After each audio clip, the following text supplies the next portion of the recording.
Um, Thank you very much for the opportunity to speak at the analysis seminar and to launch this new series online. The work I'm going to present is joint work with Antoine Henrot from Université Laval, Mikhail Karpukhin at UC Irvine, and Jean Lagacé at UCL. This diagram is a kind of plan of the talks, but I won't describe everything there. Maybe you looked at it. Let me start by saying that the talk is based on three papers, and most of what I'm going to say is related to the first of these three papers. And in the second talk, after mine by Jean Lagacé, he will describe things that are more related to the two other papers. So my goal is to sort of motivate the method that we're doing with homogenization. So I will present. Someone has their mic on.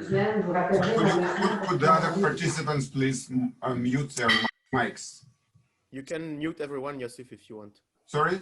You can also mute everyone if you go in the list of participants. Sasha, maybe you could, maybe it was yours. Est-ce que vous savez si les résultats sont rentrés?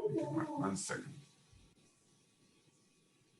I hear Lynn, I think. Ben, ça serait mieux, il voulait me revoir, mais il a dit si ça valait pas la peine, c'est mieux d'attendre que les résultats soient rentrés. This is my colleague Lynn. You can maybe mute everyone, Yosif. Okay, so I mute everyone, but then I need to unmute you, right? Yes. Do you hear me now? No. Okay, I have unmuted you. Okay, you can hear me? Yes. Okay, so I continue. So the topic is coming from isoperimetric inequalities for Steklov eigenvalues. So I will describe this first and try to move on to motivation of the methods that we're doing. So let me start by a description of the Steklov problem itself. So in most of the talk, omega will be a bounded domain in Euclidean space, but I want to define things in a more general setting because it will be useful later. So the more general setting is where omega is a compact Riemannian manifold with boundary.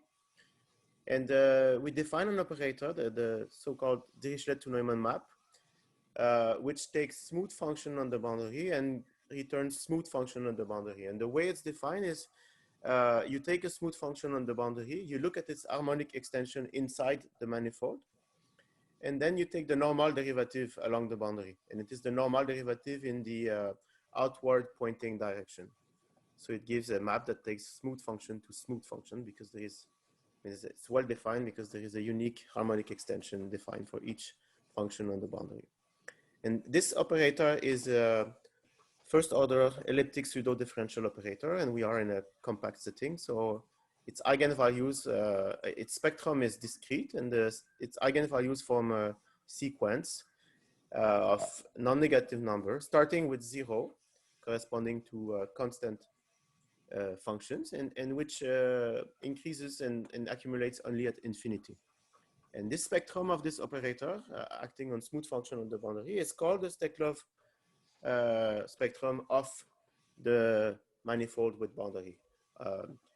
Usually in analysis, it is, in some part of analysis, it is presented rather not as the operator, but with this problem here, which is called the Steklov problem. So you look at the space of harmonic functions, and the operator is acting on restrictions on the boundary. So you look at the normal derivative of harmonic functions, and you look at the boundary parameter times u. So this problem is a bit special in the sense that the eigenvalue parameter appears in the boundary when you look at it from this perspective, as opposed to Dirichlet problems or Neumann problems where the eigenvalue parameter would appear in the domain instead. And so the type of problems that we ask regarding these eigenvalues is how large can a specific eigenvalue be? So I start with sigma 0 equals 0. So the first non-zero eigenvalue is sigma 1. And so how large can it be? And there are many answers to that question, depending what you mean by the question. But the first result in that direction is due to Weinstock in 1954. He considered this question in the context of simply connected domains in the plane. And in that case, he proved that the best upper bound is attained when you have a disk.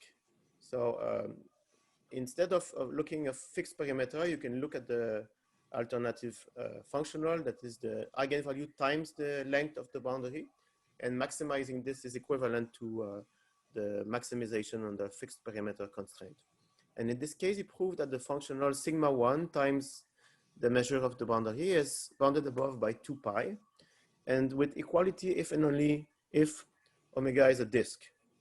Now we jump several years later and we look at another bound that time by Kokarev, who proved that for any compact orientable surface of genus 0, so that means in particular this is valid for any planar domain, and the number of boundary component is not relevant. You can have a domain that has as many boundary components as you'd like. In that case, you have a bound that is 8 pi for the same quantity. So when you look at this, well, the quantity that is of interest is the supremum of sigma 1 times the perimeter or the length of boundary. And we know that it's between 2 pi, because this is possible to reach 2 pi for a disk, and 8 pi, because you have the 8 pi coming from the bound of Kokarev. Now, a question that one may ask in the case of a planar domain is that maybe Kokarev's bound is not that good, and the bound of Weinstock with 2 pi should be the same one for any planar domain. But okay, maybe if that was the case, it would mean that in the proof of Weinstock, maybe the simple connectedness assumption is just a technicality. But it's not the case. We cannot prove something like this because in 2004, Bodo Dietmar published an explicit computation for eigenvalues of annular domain. So for a domain that is the unit ball or unit disk in this case, minus a small puncture, minus a puncture in the middle, he gave an explicit formula for the eigenvalues. And in particular for sigma 1, it follows from his formula that the eigenvalue for the disk, the puncture disk, is the same as the eigenvalue for the disk, plus a reminder term, which is very small. It's a small o of epsilon. So it goes to 0 quite fast. So sigma 1 of the disk is 1, and it is 1 plus small o of epsilon.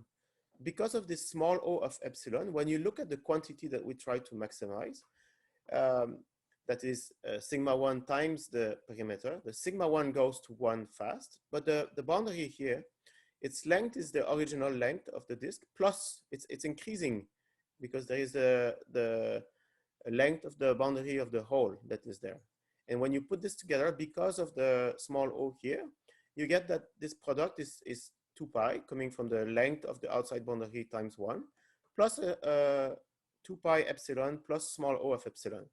And when epsilon is small, well, this term wins for small epsilon. And so you know from this line that for small epsilon, you will get something that is bigger than 2 pi.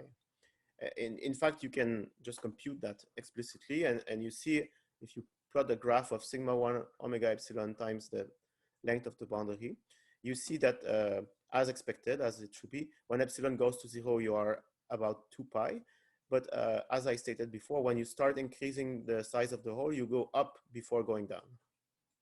So this means, I mean, if you look on this, you see that around 0.2, you have something that is bigger than 2 pi, and you can see that this is approximately 2.17 pi. So in other words, when you look at this quantity that we're trying to maximize, well, we still know that it's smaller than 8 pi, and now we know that it is bigger than something bigger than 2 pi, 2.17 pi. And the main question that motivates all of this is to try to compute this number somehow. And for a while, when we saw this and tried to play with this, we thought that maybe, I mean, our first guess was that we didn't know how to compute this number, but what we wanted to propose as a conjecture from this is the following. It is that there is no isoperimetric maximizer for sigma 1. Okay, and actually this is still it is true, but we will see why and how later. So what it means that there is no maximizer, and how we can interpret this would be to say the following. We wanted to prove the following. So given a bounded domain in the plane with smooth boundaries, say, then you take a point and you take a epsilon and you remove this ball from it. Then you get a puncture domain with one puncture, like that one here, but more general. Then our goal would be to prove that there exists a point P and an epsilon such that this number that we try to maximize is bigger than the original one. That was the goal, and the strategy to achieve that. I mean, if we do that, we have proved that there is no maximizer, because if there were a maximizer, you can make another hole and it gets bigger. But the strategy to achieve that is quite clear. We would like to find a point P such that when we make a hole of size epsilon, we have a good convergence to the original sigma 1, like we had for the annular domain. In that case, for the same reason as for the disk with a hole in the middle, we would have that it is bigger than the original domain. So that's the strategy, but we did not manage to do that. And the difficulties are maybe not obvious. I mean, maybe it seems easy, I don't know. I just want to observe that if it is true, it has to depend on the position of the hole. For instance, if you take the unit disk and you make a small hole, well, we saw before that if we make the small hole in the middle, then it works. It will go above 2 pi when epsilon is small. Now, if you take any hole, any point that is away from the center at a distance bigger than 1 over square root of 2, then using the Rayleigh quotient and the min-max characterization for sigma 1, and a trial function that is simply uxy equal x on this picture, you will see that you can check that this will give something smaller than 2 pi. So it means for a hole that is outside of this red circle here, the strategy is, I mean, the point does not work. It doesn't say that it's not possible, but it shows that there are difficulties. And somehow in trying to prove this, the difficulties are related to multiple eigenvalues. Okay, but I won't dig on this since it didn't work. I want to explain what worked instead. So at that point, at some point, we started discussing, and Antoine Henrot at some point suggested if it's too hard with one hole, then maybe it's easier with an infinite number of holes, which I mean seems surprising, but that's what we did. So now I want to discuss 3 eigenvalue problems and how they are related together, and we'll come back after to how it is applied to the isoperimetric problem for Steklov. So I just described what the Steklov problem is. The Neumann problem, all of you know what it is very well. You look for eigenvalues of the Laplacian on the, I am in Euclidean setting here. And you look for the Neumann condition, that is the normal derivative of phi along the boundaries is 0. This problem also has discrete spectrum. I started at 0. And we will see that another problem will play a role. It is a more exotic problem. It is called the dynamical spectral problem with parameter beta. So for each beta non-negative, we have a different problem, and the problem is explained here. So in this problem, you look for eigenvalues. The eigenvalue parameter appears both in the domain and in the boundary of the domain. So the parameter beta is here in the equation in the domain. And here you have the eigenvalue, and also you have the eigenvalue here. And this can be set up properly as an unbounded operator on the product on L2 of the interior, a direct sum with L2 of the boundary if you want. But I mean, the important point is that this problem also has discrete spectrum. It starts at 0 and it goes to infinity. And what I want to do is to show how to move from one problem to the next. So from Neumann to Steklov, and then from Steklov to the dynamical, and then dynamical to Neumann. And this interplay will lead to some solutions of isoperimetric problem. So the way that this problem will appear for us is not in this form, it is in a weak solution form. So for a Neumann problem, the weak, so the function u and number mu are a Neumann eigenpair if they satisfy this type of integral equation for each test function v here. You integrate on omega, you integrate on omega. And for Steklov problem, the weak solution corresponds to a very similar equation, but this time on the right-hand side, you integrate on the boundary only. For the dynamical problem, you have another form where this time you have two terms because the eigenvalue parameter was both in the boundary condition and in the interior of the domain. And so these are the forms we will use in proofs and statements maybe later on. Can everyone hear me properly? Yes. Thank you. Now, first thing, how do we go from Neumann to Steklov? Well, I'm cheating a bit because it's not exactly Neumann. I will use instead inhomogeneous Neumann. So I take a function omega or W that is playing the role of a density, and I look at on this inhomogeneous Neumann problem. So the difference is I inserted the parameter omega here. And it is a somewhat folklore result in our field that when this weight tends to zero inside the domain and accumulates on the boundary, then the Neumann problem corresponding to this, the inhomogeneous Neumann eigenvalues concentrate to Steklov eigenvalues of the domain. This was already discussed in some form in the book of Catherine Bendel, and then there are some more results here, and more recently there were results by Lamberti and Provenzano where they extended and studied this phenomena. So what this does is basically this first line here. We look at the Neumann problem with the weight, and when the weight, I mean the measure, that is the weight times the Lebesgue measure, weakly converge to Hausdorff measure on the boundary, then the eigenvalues converge to the Steklov eigenvalue. So what we do in this process basically is we take the mass of the problem and we accumulate it at the boundary. Now, to go from Steklov to dynamical, we will do something that is in some sense reverse of this. We will take the boundary and spread it inside. How do we spread the boundary inside? We will make a lot of small holes, which will give some boundary measure inside. So I start with my bounded domain with smooth boundary. For each small epsilon, I will look at the following. I will look at the lattice that is epsilon times ZD. So it's a lattice in RD. And for each K in this lattice, I will look at a small box of size epsilon. So I drew it in 2 dimensions here. So epsilon here, and centered on this epsilon K for K in ZD. And in this box, I make a hole. The hole is circular. It is of radius R epsilon. At the moment, R epsilon is just small enough so that the hole is in the box. So it's smaller than epsilon over 2.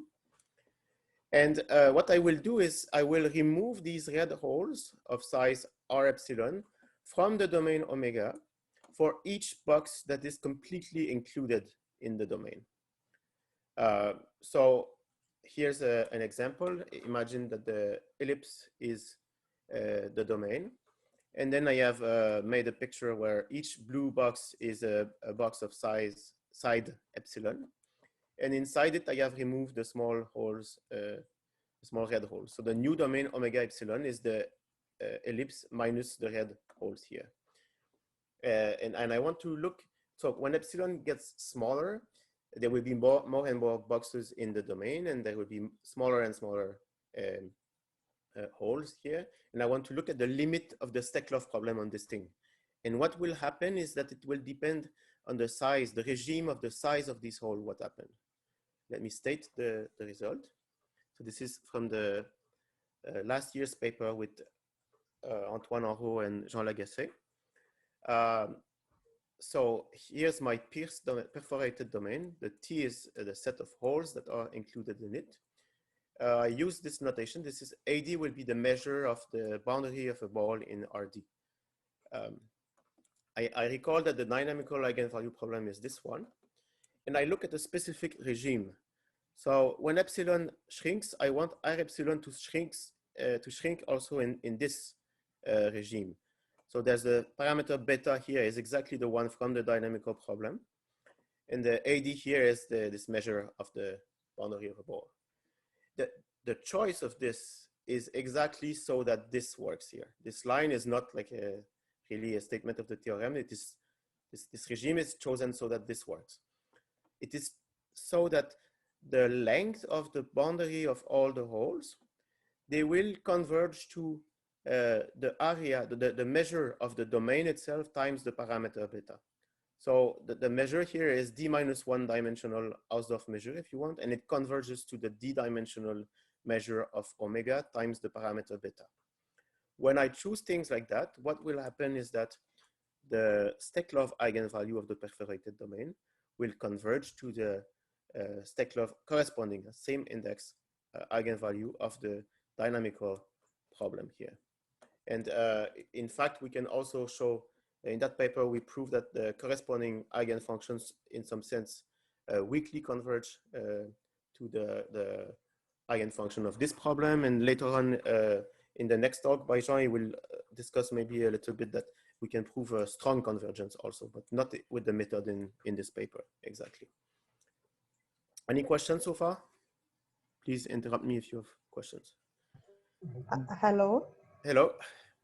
Hello. This is Alexandre. Can you listen me? Yeah. Yeah. So actually, P epsilon is like the union of all the balls, right? Which you have removed from that domain. So yes, so, exactly. Yeah. So if we take the length of their boundary and epsilon goes to 0, I don't know. I'm a bit confused. How? Okay. So when epsilon goes to 0, the length of each hole will go to 0. But there will be more and more holes because the boxes, there will be more and more boxes. Okay, so when epsilon is small, you have a lot of boxes and small length of boundary. So the two together will make a finite things. Is it more clear? Yes. Yeah. Okay, thank you. Yeah, I missed that part actually. Okay, okay. Thank you. Alexandre, why do you call it dynamical? Just because you're shrinking? No, because these eigenvalues, they come from a separation of variable in some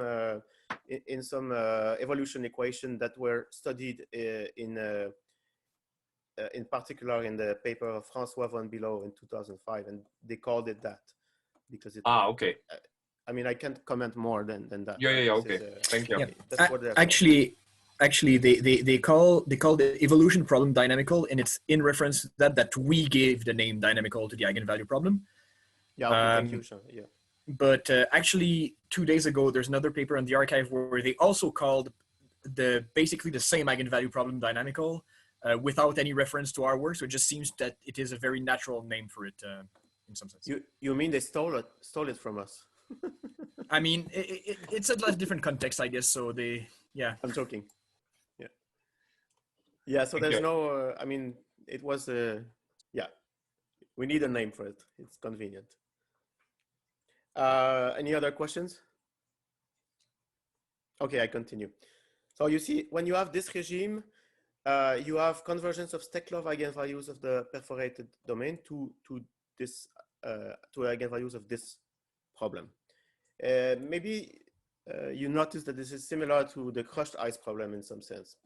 We have a domain with holes, and we are working at the critical regime. And when we are at that critical regime, eigenvalues converge to the eigenvalues of a limit problem. Now, if you have beta equals 0 in this is exactly the Steklov problem. And so if the holes are small enough, then they will be invisible to the spectral problem in the limit.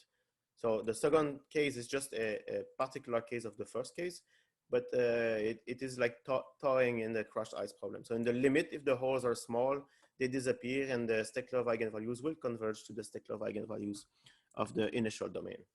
Now, on the other hand, if the holes are bigger than that, then in the limit, the length or the measure of the boundary of the holes, it will become big.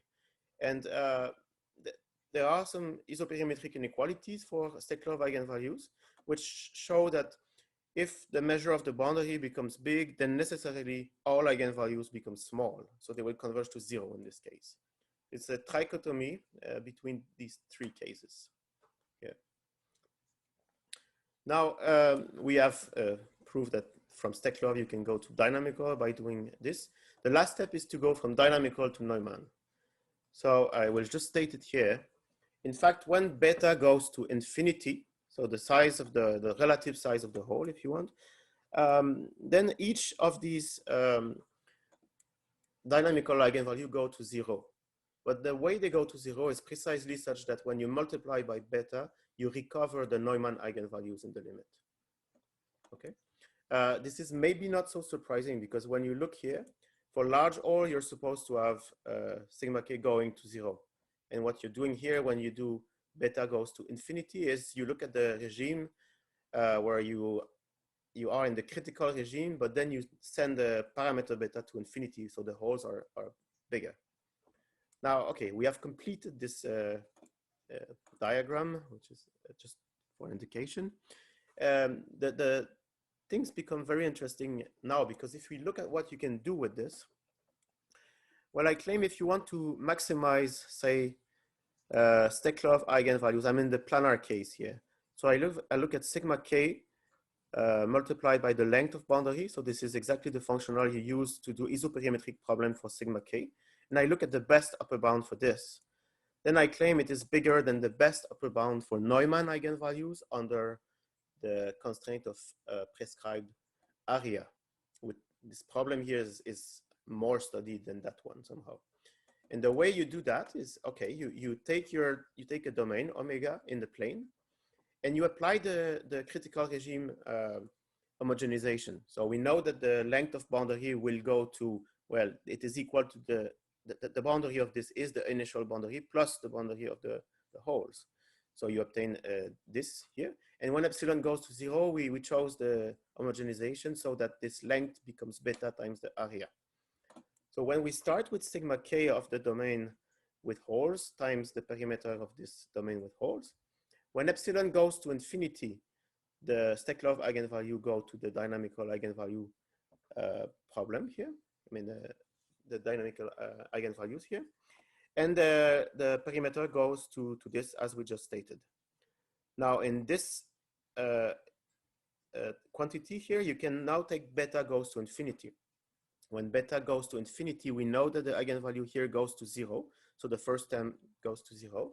And the second term here will go to, we stated before that beta times this eigenvalue go to mu k, the Neumann eigenvalue. So you recover mu k times the area. So for any domain in the plane, you can make holes so that the normalized, perimeter normalized eigenvalue, Steklov eigenvalue converge to the corresponding area normalized Neumann. So in particular, if you apply this to sigma 1, well, you see that we still have this Kokarev bound of 8 pi, but now we have gotten something much better on the left-hand side, because we can obtain domains for which in the limit we get all the way to mu1 times pi, and mu1 of the disk is known. It's linked to zeros of the derivative of Bessel functions, and it's approximately 3.39 pi. So applying this, we can improve the lower bound to the best known example for this quantity here. Anyways, I put too many words. This is true here. So you have improved the bracketing for this quantity. And also we can do some things in higher dimensions, but it's a bit more complicated, because in higher dimension, if you want to maximize Steklov eigenvalue, you would like to maximize sigma k times the measure of the boundary with the power here. But we cannot do this directly with the homogenization. So what we do instead, what we can do is look at things we can obtain with this. Is, for instance, look at this result that we obtained with Amadel Soufi and Bruno Colbois in 2011. It was a type of isoperimetric bound for Steklov eigenvalues of Euclidean of domains in Euclidean space. And in this time, this bound is a bit more complicated because you have both the measure of the boundary and the measure of the domain here. If you look at the bound written like this, then you can apply the bound.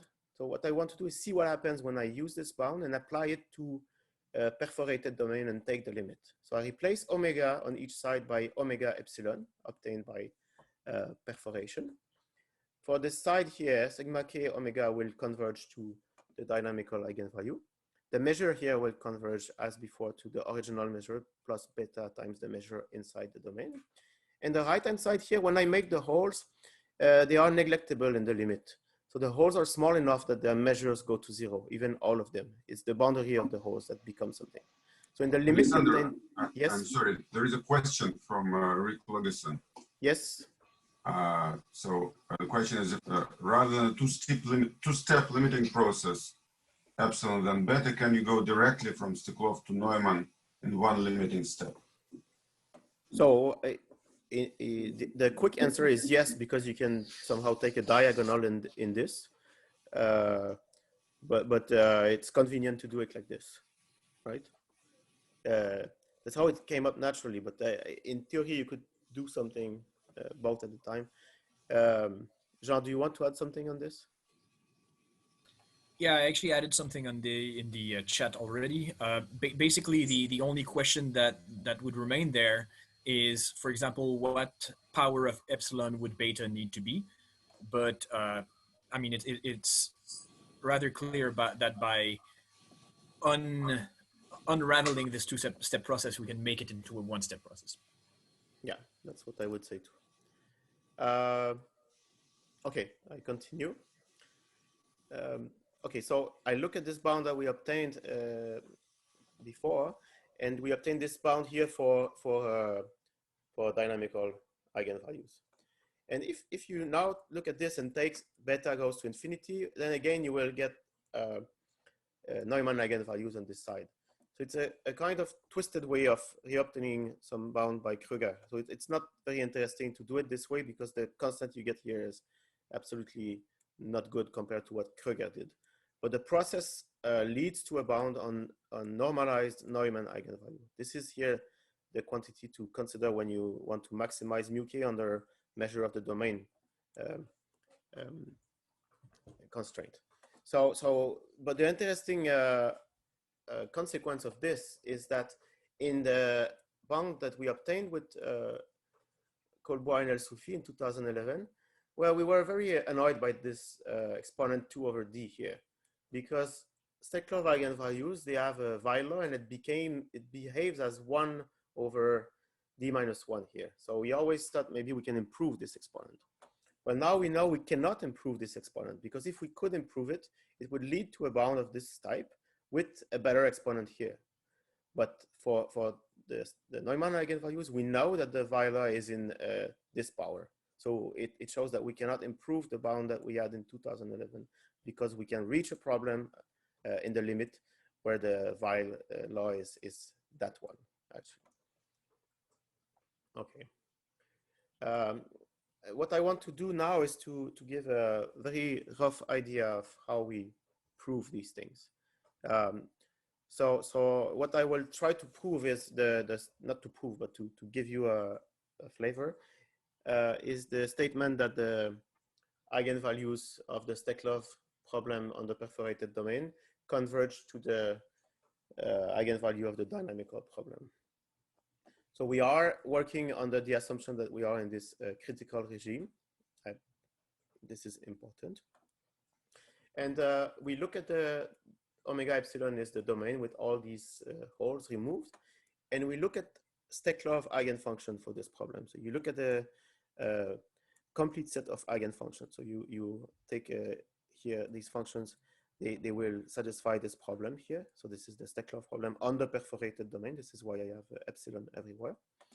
And they are normalized by requiring that the L2 norm on the boundary is 1. So basically the restrictions of this function to the boundary is an orthonormal basis for the eigenvalues of the Dirichlet to Neumann map, if you want. And now you have these functions, they are defined on the perforated domain, and you want to extend them to functions that are defined on the full domain. So what you do is you, on each hole, you extend it by taking the harmonic extension on the hole. And the harmonic extension is a good idea because we know that harmonic extensions are the extension with the smallest Dirichlet energy. So it's a natural thing to do. Now you have these functions, they are in this Sobolev space. And so we want to show that when epsilon tends to 0, these functions will converge two eigenfunctions of the dynamical problem. And to do that, we will work with the language and definition of the weak solution. So, okay, this is a heavy slide. I have my functions here that are these Steklov functions that are harmonically extended inside the holes. And I called sigma epsilon just this. I want to remove the case just to remove some notation. So because, I mean, on each of the holes, we can control the Dirichlet energy. This is the Dirichlet energy here. We can control on each hole the size of the Dirichlet energy. In this paper, we used Fourier series to do that, but we found out later that we can do that with other methods that are more adapted to geometric contexts that are not Euclidean. In any case, this gives a bound. This integral here is the integral over the domain without the holes plus the integral on the holes, and the integral on the holes we can bound, so we get basically a bound here by the Steklov eigenvalues. And again, the bound that I mentioned before that I obtained with Colbois and El-Soufi, it is an isoperimetric bound, and we know that the length of the boundary or the measure of the boundary here is bounded. So we know that the Steklov eigenvalue is bounded by some constant. In other words, the Dirichlet energy of these extensions is uniformly bounded with respect to epsilon. And we also have a bound on the L2 norm on the boundary. And so we know that we can select a subsequence here such that these functions weakly converge to U in the subolef space H1. And we can select it so that sigma epsilon, as a parameter epsilon goes to 0, they will converge to some number sigma. Well, okay, Jean will say a few words later about this, but this condition is not even necessary if we have L2 control, but I prefer to not go in these details for now. Now I have convergence of this sequence of function to weak convergence to a function in H1, and I will look at the product here. This product is a product that appears in the weak. Sorry, I should have put it there. I will just show you the weak characterization for the dynamical problem again. You see, you have this here. So for each V in some test space, we want to show that this is satisfied. So now I will start with this left side, but with U epsilon, and try to show that this converges to a solution of this. So let me come back here. So I start with the integral of this inner product of gradient, and I split it. I mean, this is the integral on the perforated domain plus the integral on the holes. When I look on the perforated domains, this is just the integral of this quantity for the Steklov eigenfunctions. And so I get exactly the Steklov eigenvalue times this integral on the boundary, and plus the integral on the hole that remains here. And again, here we have to use some estimate that comes from Fourier series in this paper and show that this goes to 0. And we're left with this thing here. So I ask you to look at this part and forget this part. On this side here, there is two terms. One of the terms is the integral on the initial boundary, and the other one is the integral on all the boundary of the holes. So what I do is I take limit as epsilon goes to 0. I obtain this term here. And when I take the term here that comes from the initial boundary, I put it on this side and I have this here. And what is left here is the integral on the holes here that are there. And you see, if you look at this minus this equals this at the end, this is exactly the weak formulation for the eigenvalue problem. But to go from here to here, you are integrating the functions on the boundary of the holes. Now that if you just had one function here and it was a continuous function, say, it would just become an integral on omega times beta, because of the way that the measure of these converge to the Hausdorff measure of the full domain times beta. But now you have a dependence on epsilon, and we have to work some more, I mean, a lot more. and show that the beta and the sigma appears here with the eigenvalue. And so this is the strategy. I mean, it's a one-page strategy for a several-page proof. Any questions about this strategy? No? Okay. I have a question. Yes. It's Doreen. Hello, Do Doreen. you need at some point the uniform bound in L infinity of those eigenfunctions? Yes. Yes, we have this in the paper. I don't do this here, but we use this, and we used your work on bounds on L infinity to do that. So this construction fits into that framework. We had to prove that. It's not trivial, but we had to somehow take part of the proof that you did in your paper and adapt it here, and rework several things here in the context of this paper. Okay. Thanks. Anyone else? Okay. So at this point, we have a bound on sigma 1 from above, from Kokarev, and we have a best lower bound of around 3.39 pi. So we know that this supremum that we're looking for is still elusive. It's somewhere between 3.39 and 8 pi. And what can we do? I mean, at this point, one thing we can try is to change the question and go for a different setting. And in the second paper that is in my list of paper here, this is somehow what we did.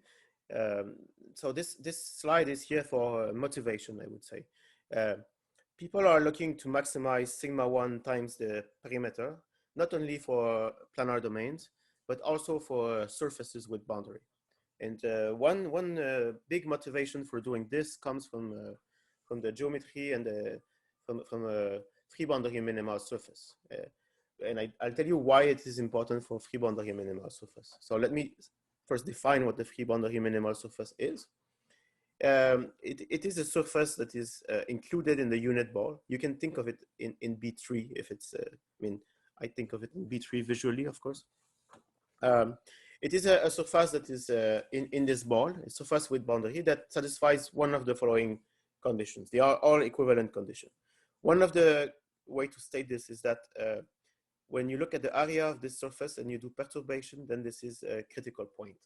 So when the surface is critical for the area functional among surfaces that have their boundary in the boundary of the ball. Okay.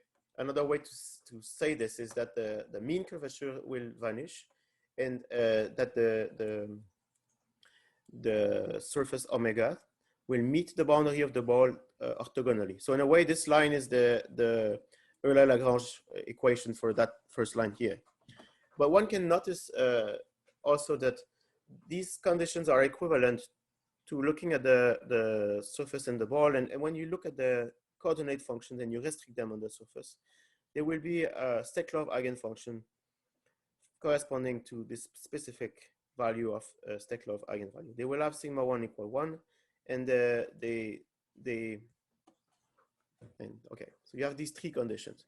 And what is the link with Steklov eigenvalues? Well, the link is given by this very nice theorem of Fraser and Schoen from 2013. If you manage to maximize, to find a surface that has maximal sigma 1s times the length of its boundary, so that means you look at, in that context, there are Riemannian metrics on the surface. But if you have a Riemannian metric on a surface with boundary such that sigma 1s normalized by the length of the boundary is maximal, so it's bigger than any other possible value for this functional, then the Steklov, among the Steklov eigenfunction for this Steklov eigenvalue, you can find some eigenfunctions that when you put them together, they will give a map to the ball that will, that will have as its image a free boundary minimal surface. People are very much interested in free boundary minimal surface. And so this is a way to construct free boundary minimal surface. It's not that free boundary minimal surface a priori will help us solve Steklov questions. It's more that the existence of maximal metric for Steklov eigenvalue here will give a geometric consequence that is very interesting. I wanted to say, okay, it's just the simplest example here is just the disk, the two disk in the round sphere. This is a flat thing here, and it is a free boundary minimal surface. And there is also a critical catenoid that satisfies this. But before that paper here by Fraser, there were no other examples, non-trivial examples. And in this paper, they constructed examples of such surfaces using this strategy that I'm describing. This is a motivation to go further. And to go further, well, I will stop and let Jean speak about what one can do to go further. So just to conclude, I will show you two pre-boundary minimal surface where we get numbers sigma 1 times the boundary here that are much better than the 3.39 pi that we had here. Of course, it's not the same setting. Here we had planar domain, and here we have surfaces, but you get bigger.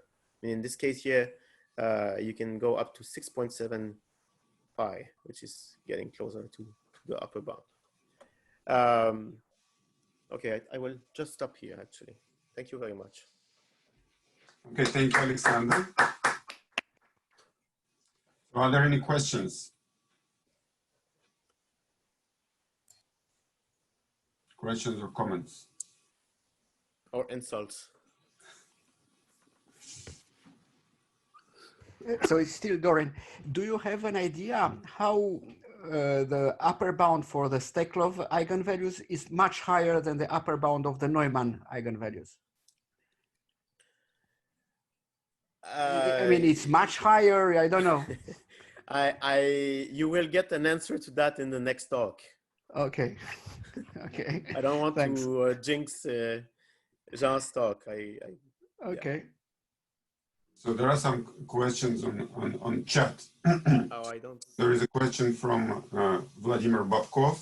So far, no example of convergence to 8 pi. So I guess the next talk will answer that. And then there's a question from Dmitry Feifman. Is every minimal free boundary surface given by Steklov eigenvalues? Yes. Well, yes. I mean, that's one of the equivalent definition I gave, if I understand the question. Probably. Right. So not necessarily the first one, obviously, but yeah. The point is x1 to xm will be Steklov eigenvalue corresponding. Sorry, I wrote here to sigma 1 equal 1, but it's to some eigenvalue equal 1. We don't know that it's the first one. Yeah. It's just that they are eigenvalues corresponding to the Steklov eigenvalue 1. We don't know it's the first one in general. Okay, any other questions? Yeah, so there's another question in chat from Patrick De Silva. Why did you map the Platonic solids projected on the sphere there for those free boundary minimal surfaces? Well, to illustrate the symmetry. I mean, there are many things I could say that are not said here, but indeed, this is a tetrahedral symmetric surface, and this one is has a symmetry of a icosahedron, and this is important. Our results I'm not mentioning where we use this in the proofs. Okay. Yeah. All right, so let's thank Alexander again for his talk, and we'll, I guess, pass on to Jean. So Jean, please share your slides with us. Yes, I will do that.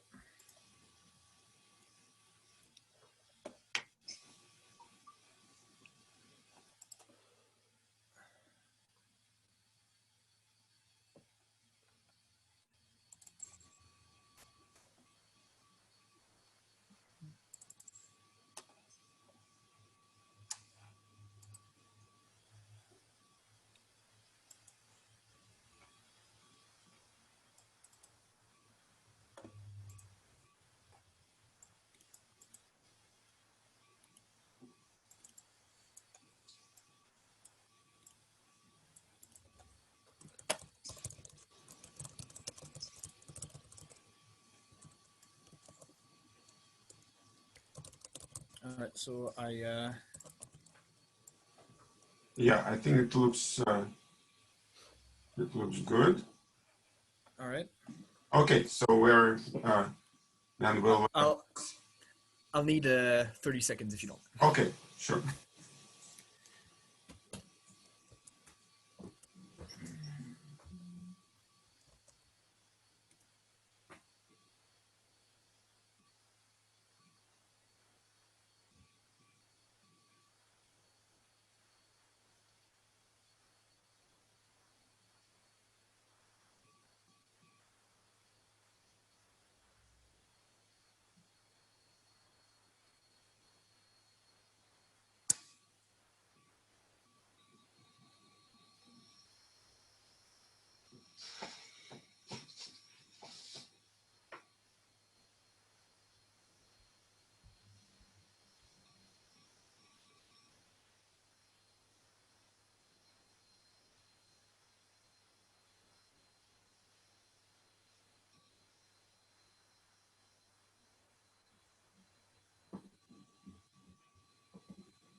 All right.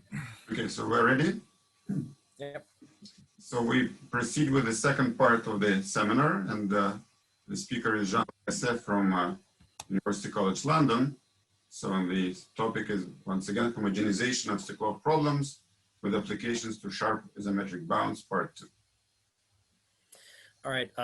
Thanks, Joseph, for the introduction and for the occasion to speak at this seminar. So what I'm talking about is still joint work with Antoine Henrot, Alexandre Girouard, and Mikhail Karpukhin. And I will, in this talk, first re-mention the setting in which we are, the Steklov problem, and talk a bit about periodic homogenization in order to contrast the results that we've seen in the previous talk with what we can arrive at when we do homogenization on manifolds. And I will describe the spectral convergence results that we obtain in this way. I want to mention that this talk will be more technical than the previous ones because I will describe the methods that we use in order to get there. And the reason why I want to do so is that we actually had to develop new methods, especially for homogenization on manifolds, in order to obtain those results. There are actually many people that tried to do so over the years. And I mean, as will become clear during the talk, this was actually for many people, they thought that this was a really difficult question, or at any rate that they did not have the answers as to how one should do these homogenization construction on manifolds. So so the Riemannian manifold, the Steklov problem is still for omega Riemannian manifold with a boundary that we look at the harmonic function inside the domain. The normal derivative is proportional to the function on the boundary. It has still discrete spectrum. This has not changed in the setting of Riemannian manifolds. And our question, the question that we are trying to answer is how large can sigma k be? How does the answer depend on the geometry of omega?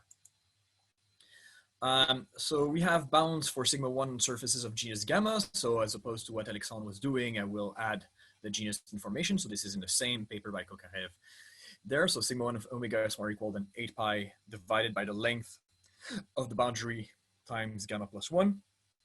So just because I want to have my bounds more in a uniform fashion here, I have divided by the length on the right-hand side instead of multiplying, but at the end of the day, it's exactly the same thing. And the question is this bound sharp? If it is sharp, what kind of surfaces can saturate it? What do we know about, what can we say about a surface if sigma 1 times the length is really close to 8 pi times, say, gamma plus 1, or I mean, times 1 in the case of the sphere, for example.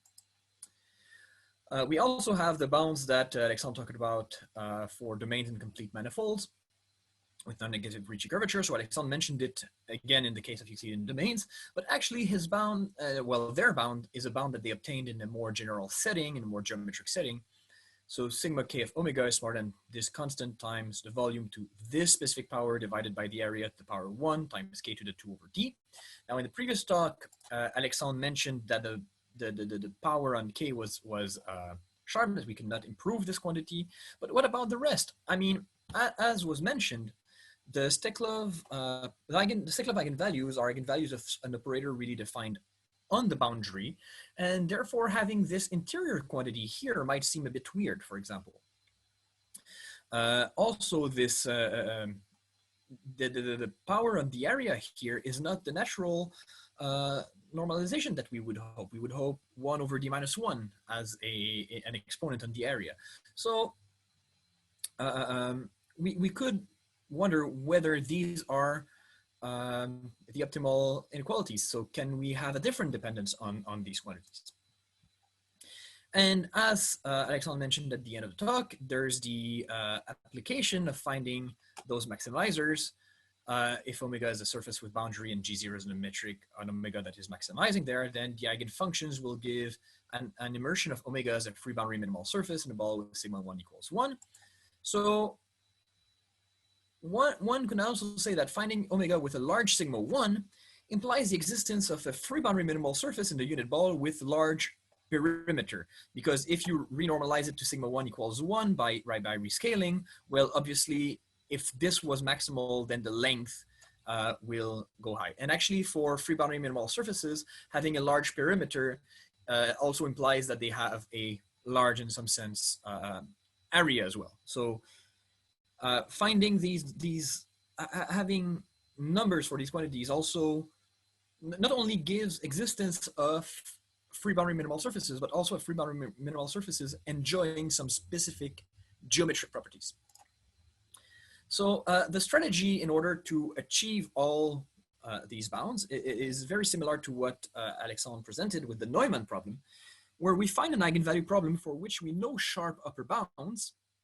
Now, obviously, we will need to find eigenvalue problems whose sharp upper bounds that we know are larger than those that we know for the Neumann problem. As we have seen, it was not good enough. And then we need to find a way to approximate that eigenvalue problem with Steklov eigenvalue problems in order to use the upper bounds for those domains in order to get sharp bounds for the Steklov eigenvalue problem. So are there any questions up until now about what's our strategy and how we should proceed? All right, I'll continue on. So homogenization is the name of the game here. And I want to mention that homogenization is a field that over the years has had many uses to shape optimization and to find bounds for variational problems in general. There's even a classical book by Allaire called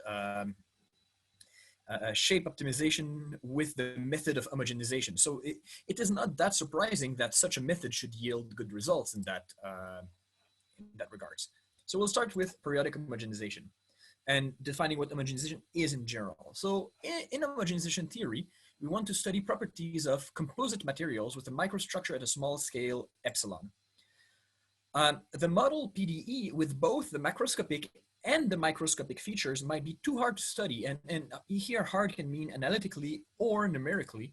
So the solution as the scale epsilon goes to 0 is to determine whether the PDE converges to an appropriate effective model, and we will use that effective model to understand what happens with the singularly perturbed PDE that we have here.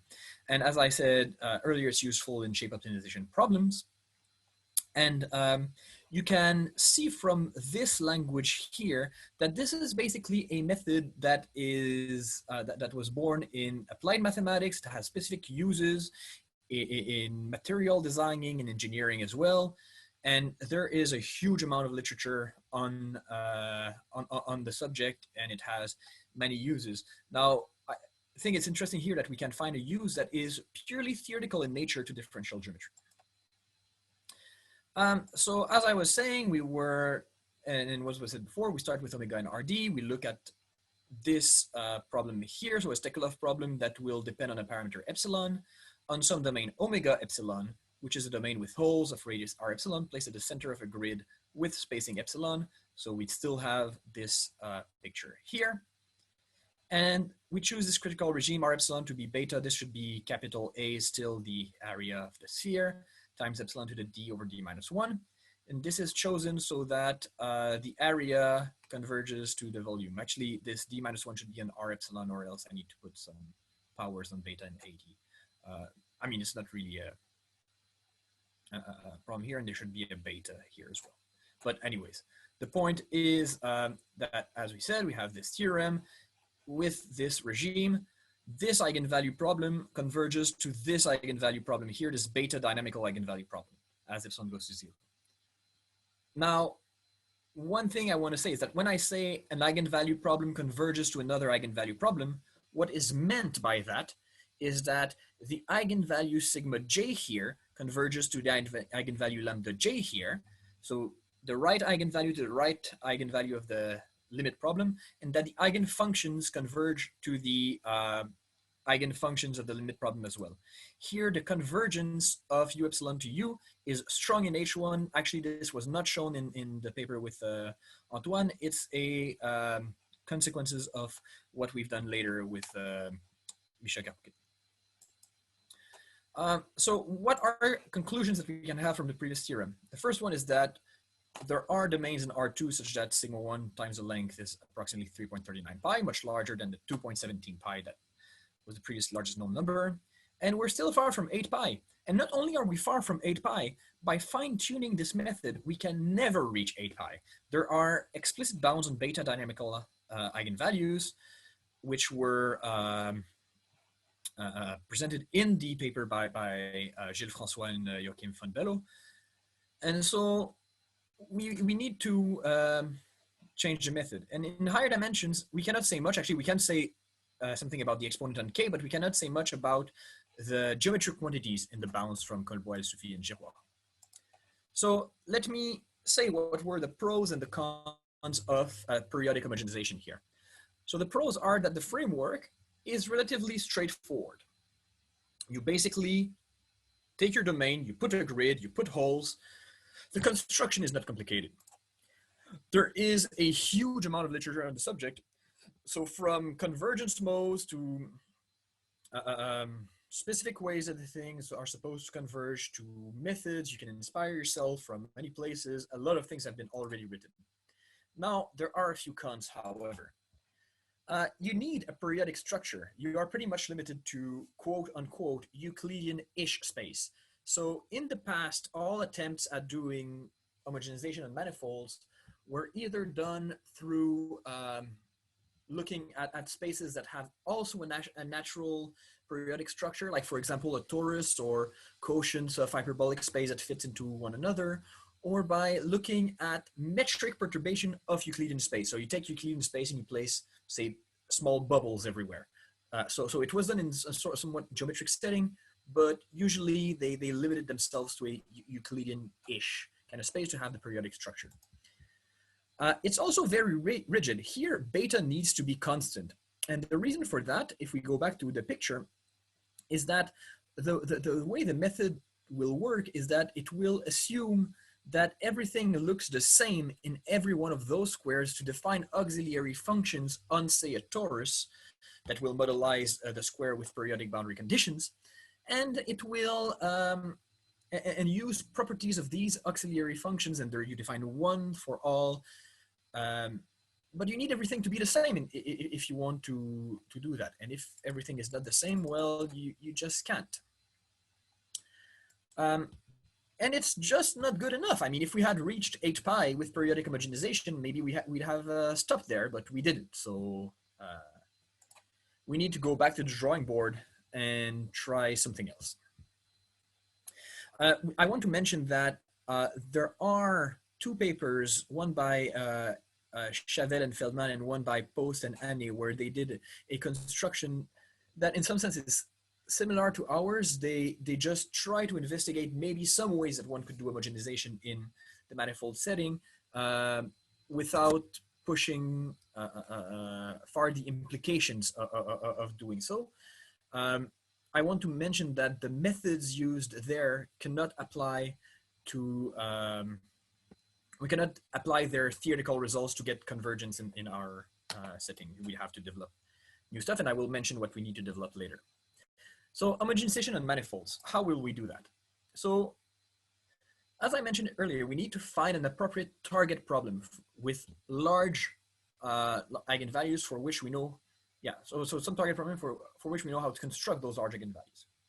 So take a closed Riemannian manifold and some beta positive, and we will look at the weighted Laplace problem. So minus Laplacian of f is lambda beta f. There is no boundary condition here because we are on a manifold.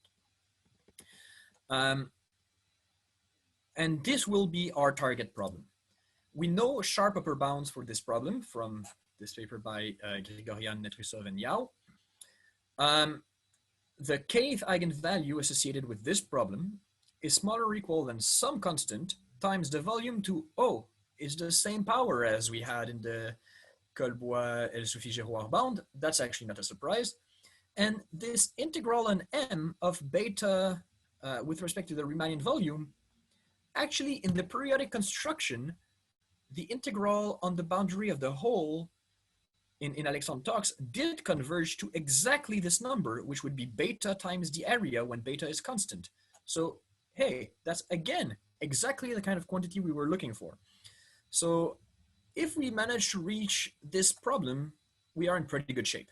And well, once again, K is with the power 2 over D that Alexandre already dealt with. So let's start again. We start with M, a closed manifold, and we look at this eigenvalue problem. Laplacian of u epsilon is 0 in omega epsilon. The normal derivative of u epsilon is sigma epsilon u epsilon on the boundary. And to construct omega epsilon, we start with what is called a maximal epsilon separated subset and removed from M a geodesic ball at every P in that maximal epsilon separated subset with radius R epsilon P. So here's a picture to help you there. Basically, all the black points are the P in my maximal epsilon separated subset. So it's epsilon separated because the distance between every one of them is greater than epsilon. However, it's maximal because if I were to say add a point anywhere else, I would not be an epsilon separated subset anymore. I will choose the radius of these balls to be R epsilon P. And this QP epsilon here, this is basically the Voronoi cell associated with this point here. So what is the Voronoi cell? It is all the points which are, for whom this point here is the closest point in the epsilon separated set. So all the points here, this is the closest point. All the points here, this is the closest point, so on and so forth. So the idea is that instead of choosing somewhat uniformly the radius here, the radius R epsilon P will depend on the cell in which it lies. So we choose R epsilon P so that the area of the small ball at of radius R epsilon P at P is beta of P times the volume of the Voronoi cell. So this in some sense is basically ensuring that that same thing that held in the Euclidean case, because this was true in every square in the construction that Alexandre presented with beta constant. Jean, excuse-moi. Yep. Yeah, when you say the area, it's the area of the boundary, right? Oh, yeah. It's the area of the boundary. The measure of the boundary is beta times the volume of the cell. Okay. Yeah, since we are in higher dimension, I consider that the area is the boundary measure and the volume is the interior measure. Jean, and do you know that the areas of cells are comparable for different points, or it doesn't matter so much? Dima, this is actually my next slide. Ah. So actually, because because the volume of each cell is comparable, the radius satisfies that it's approximately like epsilon to the d over d minus 1, just like in the periodic case, but just not like constantly so. And this is because the volume of each cell is comparable. So this does not depend on P because the manifold is compact. the total volume of the holes goes to 0 as epsilon goes to 0. The measure of, so this is the measure of the boundaries converges weak star to beta times the Riemannian volume measure. So this is actually, this is very similar to what was in the case of the periodic homogenization. And the area of the boundary of omega epsilon, which is m with all these balls removed, converges to the integral over m of beta times this quantity here. Now, one thing that I want to mention is that this seems all incredibly convenient that all those quantities work the way we want. Well, I mean, yes, we constructed things exactly to have that. We had an idea of what we wanted to happen, and we have all the liberty in the world, all the freedom in the world to construct things however we want them. So we obtain the following theorem. So suppose that the construction is as a construction that I have just described. Then as epsilon goes to 0, the Steklov problem on those domains omega epsilon converges to the weighted Laplace problem on M. So I should have written here, it's on M, it's the M where these are. So again, when I say convergence of eigenvalue problems, I mean convergence of all the eigenvalues and convergence of the eigenfunctions. And here, the convergence of the eigenfunctions is weak in H1. I actually believe that the convergence should be strong, and we did try to prove it. Now, if you actually look at the quantities that are there, the kind of, it would require developing new knowledge about harmonic functions on manifolds in order to have the strong convergence here. And in some sense, it would require one to take one step further the monotonicity arguments that Logunov and Malinikova needed for their almost monotonicity argument that they needed for these bounds on the nodal length of Laplace eigenfunctions on manifolds. You need, in some sense, an almost convexity on top of the almost monotonicity. And I mean, I think this is something that can be reached in time, but for our application, strong convergence was just, say, a cherry on the sundae. It's not something that we were really strongly aiming for. So before going on with the methods of the proof, let me talk about a few consequences of the previous theorem. Well, in dimension 2, taking beta equals to 1 everywhere, for every surface M, we have that the supremum over all metric and domains in that M with that metric of sigma k times the length is greater or equal than the supremum over matrix G of lambda k of mg times the area of G. And actually for k in 1 or 2, it is actually an equality. And this follows from the work of Karpukhin and Stern. For an upper bound, actually, this upper bound was released on the archive on exactly the same day as our lower bound was, and combining these two results, we get an equality.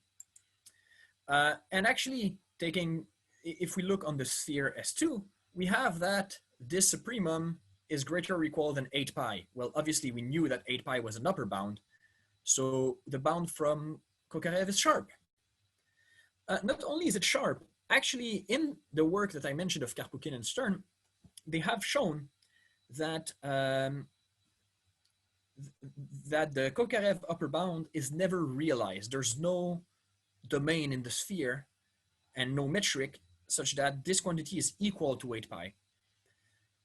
One of the thing that tells us, along with existence of maximizing metric, which is a fact, I'll talk about this a bit later, is that if you have a domain close to 8 pi, it has to have a large number of boundary components. And the closer you want to get to 8 pi, the larger the number of boundary components it needs to have.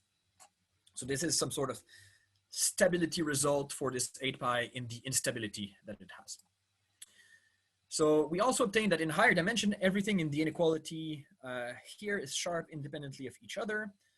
So this is the only exponent possible, this is the only exponent possible, this is the only exponent possible. So let me quickly mention how this is proven. So in dimension 2, you start with a metric that is almost maximizing for this quantity. And proceed with homogenization since the eigenvalues converge and this boundary length converges to this area, the result follows directly.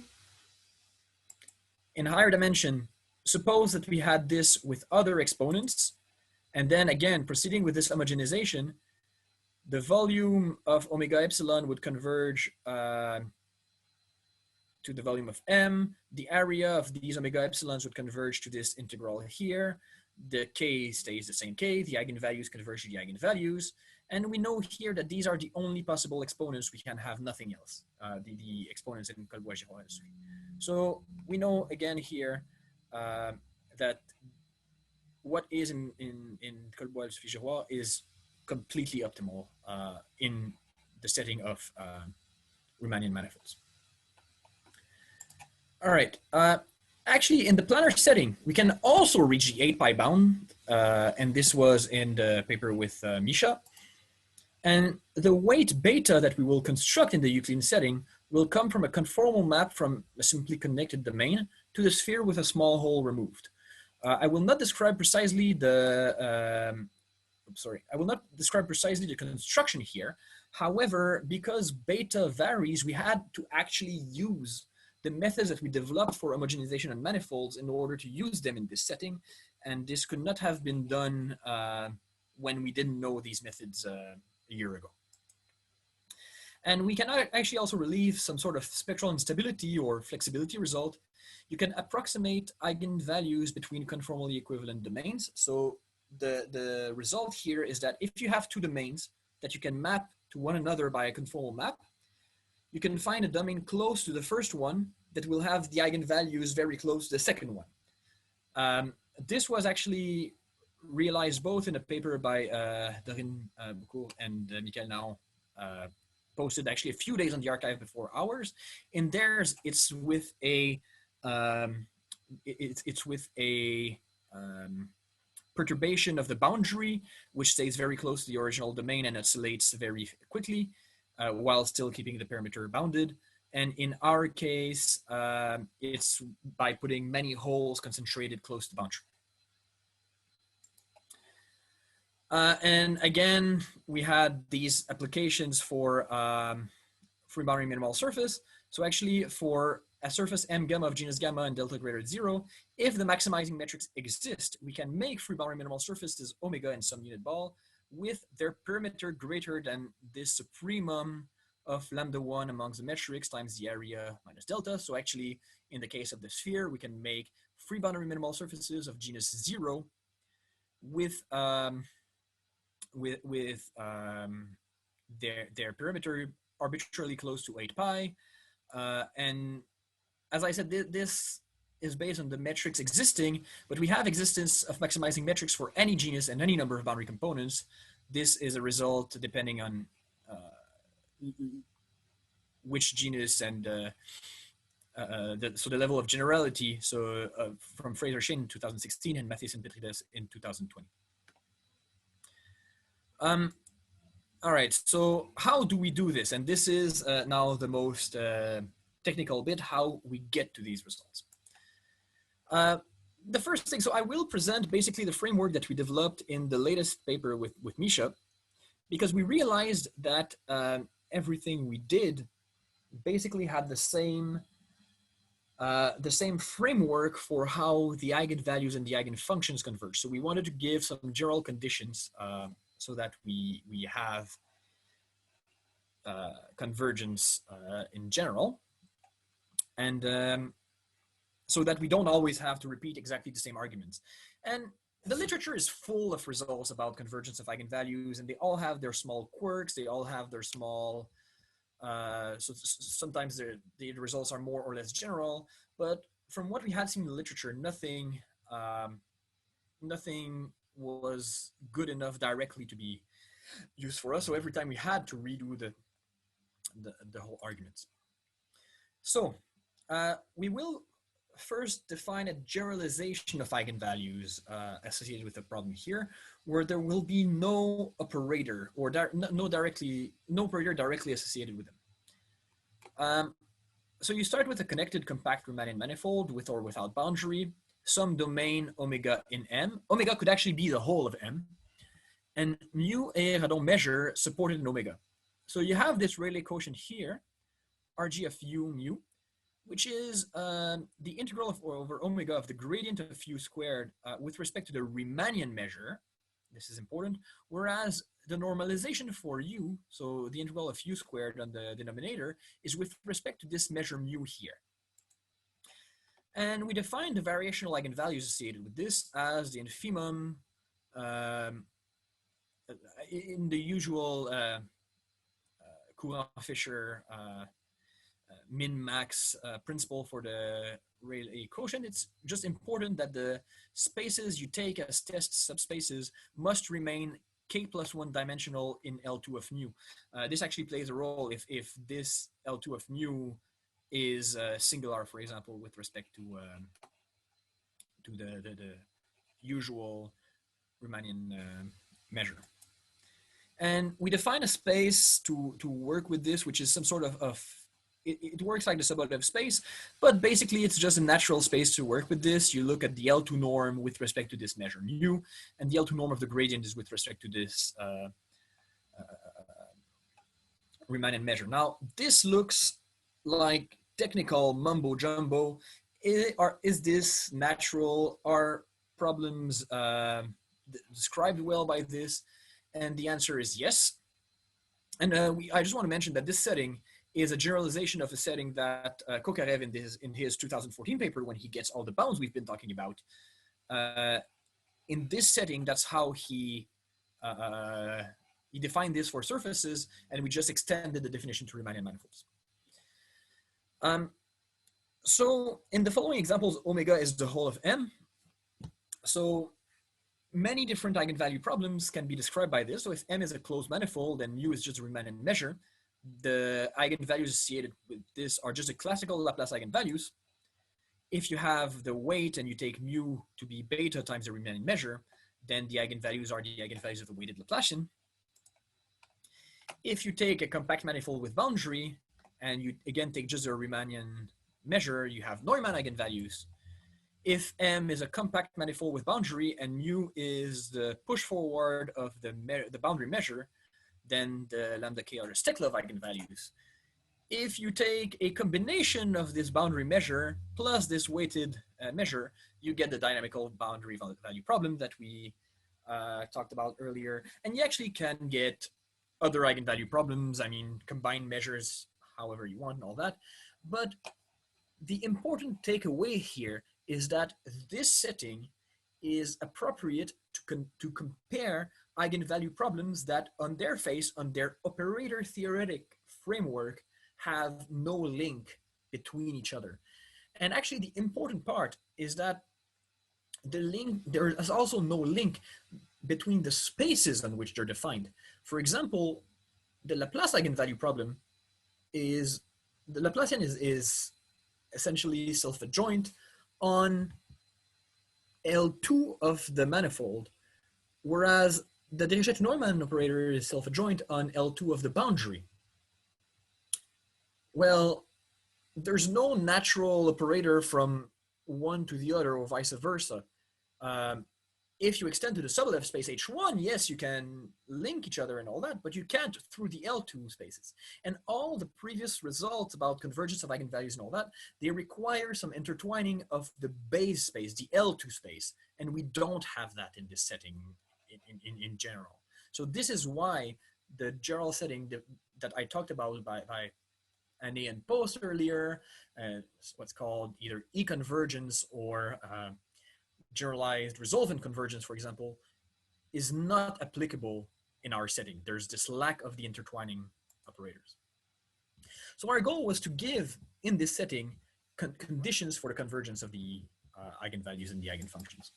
So we will impose some conditions on the measures. The first one is we want that the measures converge weak star to a limit measure. I mean, if we don't have this, first convergence, nothing really makes sense in the end, right? We have a condition that is called admissibility. So admissibility refers to basically a compactness of some Sobolev embedding. So basically I want that this space here embeds compactly in L2 with only this measure here. And there's a slightly more technical part of admissibility here. Otherwise, we would not give it a name. We would just say compact embedding. This is there to ensure that we have a discrete spectrum and that the first eigenvalue is positive, which is required in later estimates. And if omega n is not the whole of M, we want basically that we can extend functions from omega n to M. And we want these bounds actually to be the same for all n. So there's a uniformly bounded extension now.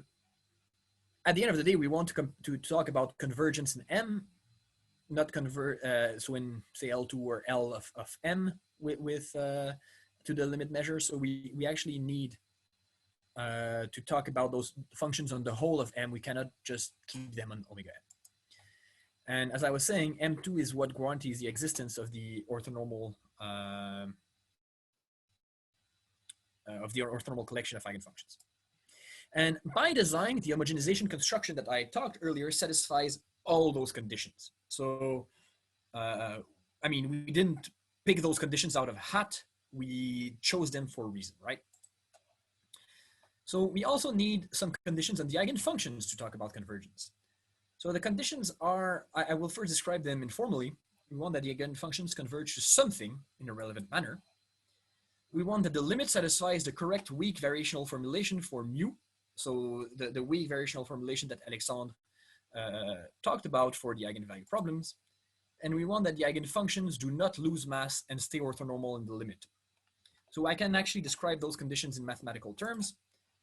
We want that the functions remain bounded in L2 of mu. The reason why we can look only in L2 and not in this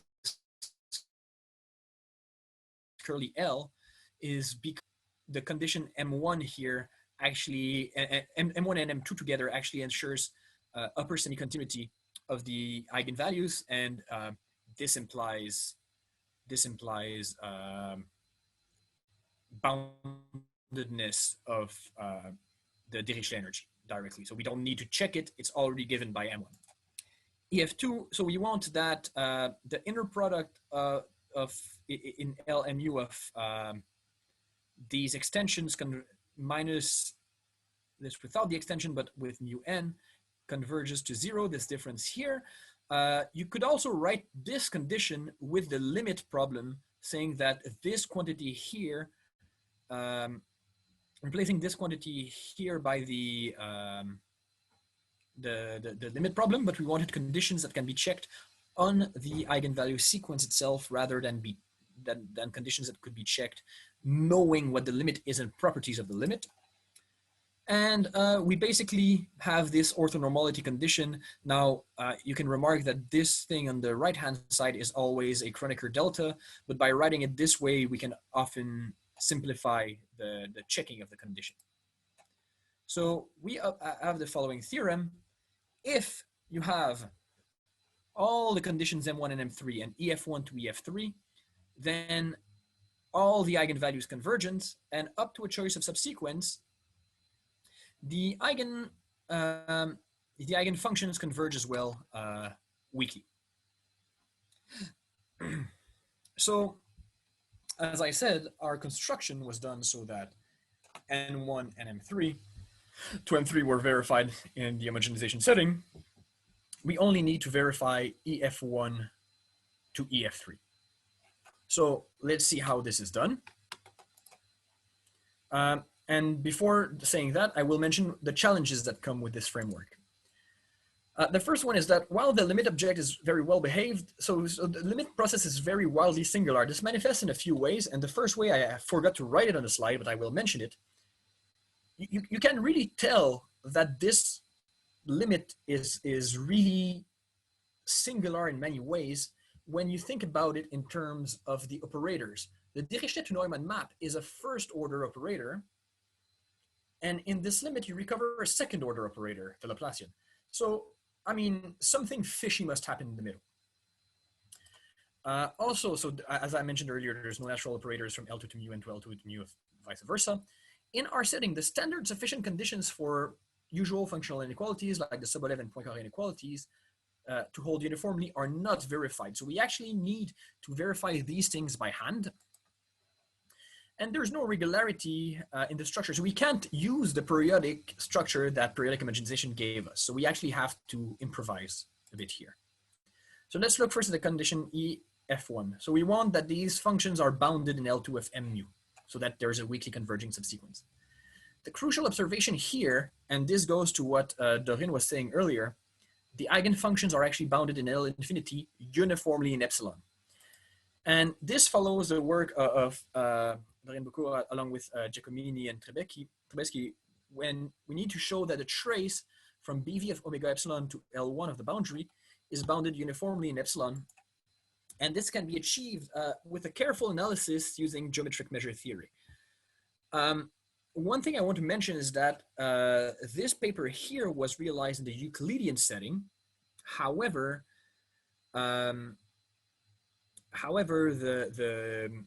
when you actually look at the proof, you can see that everything actually applies to the geometric setting of manifolds. You don't need the flatness assumption that is present in this paper at any point. And so we are able to use the results in our setting. The second thing is that they actually give as an example in this paper the case of many small balls removed from a domain that you try to distribute and to control their distance with respect to their size. And in our setting, we actually do not respect the conditions that they need in their paper. And at the beginning, I thought it was somewhat hopeless and that we would not be able to prove these L infinity bounds. Actually, what ends up happening is that in the example that is given in that paper, two sharp bounds need to be used at some point. I will not describe exactly what are these two sharp bounds, but if you actually look at both bounds, you realize that they are that their sharpness, the realizing these bounds is done in completely opposite settings. So you can actually control when one is big, the other one needs to be small in some sense. And it was this realization that allowed us to control things in the correct way in order to obtain this L infinity bound. Let me mention now how we find this EF2 condition. So let me recall that the condition was there, and here, and this can be rewritten as this convergence of these integrals here. Now, let me mention that this term here is the integral on the small balls, and we can actually show that this is very, very small, and this converges to 0. This is very easy. So actually, we only need to understand what happens with this term here, which I can decompose on every boundary of every small ball. So actually, what the strategy here is to basically sum up the contribution on every one of those cells. And while in general in homogenization theory, we try to understand using the periodic structure what happens in some sense everywhere by saying everywhere what happens is the same, here we will use some sort of opposite strategy where we'll try to decouple what happens in every single one of those balls. And by summing back up what happened in every one of those cells, and by summing back up what happens, we will obtain the result that we seek. And actually, when you make this construction, it looks kind of unnatural, but it works. So it must have been natural in some sense, I guess.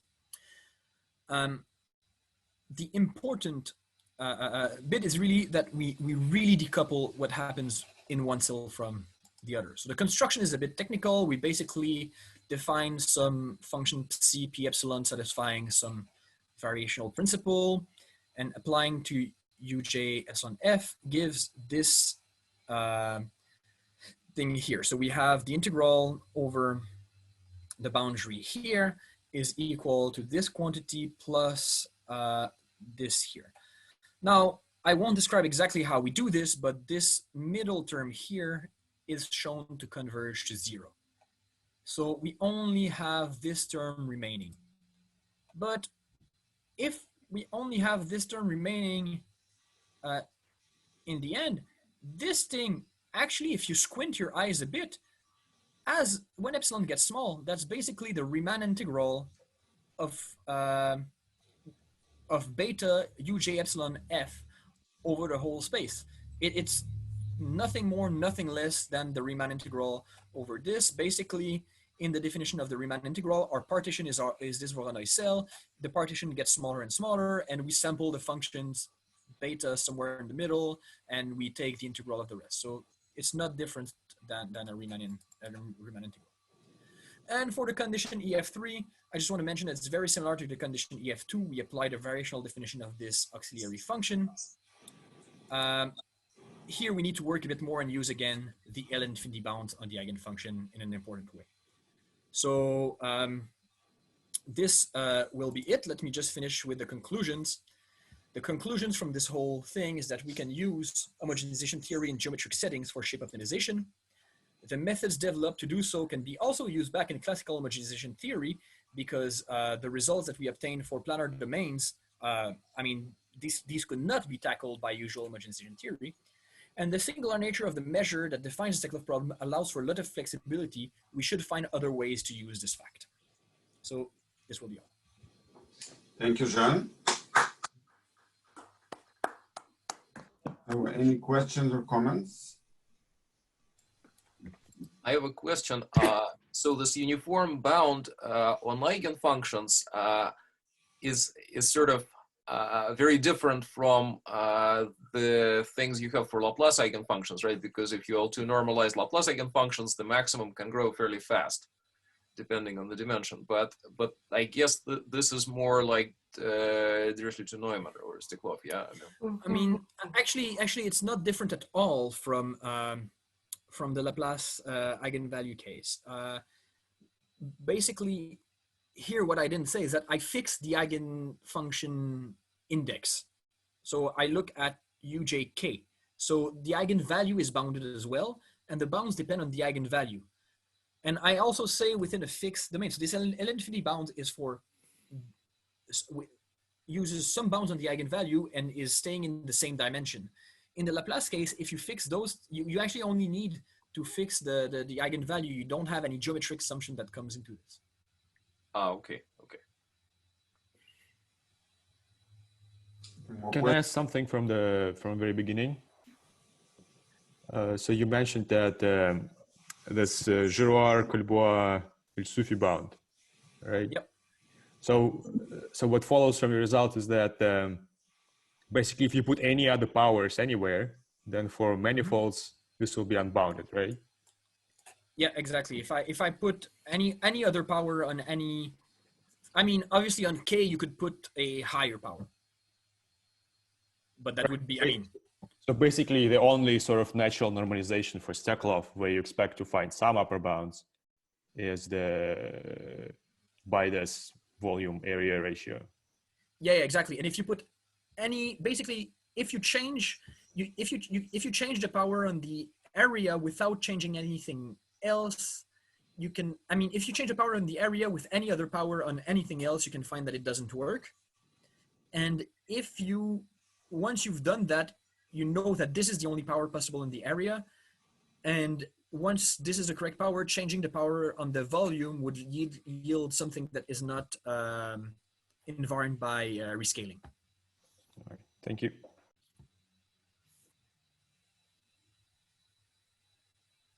Okay, any other questions? So if not, let's thank both Jean and Alexandre again for very interesting talks. And thank you everybody for participating in this seminar.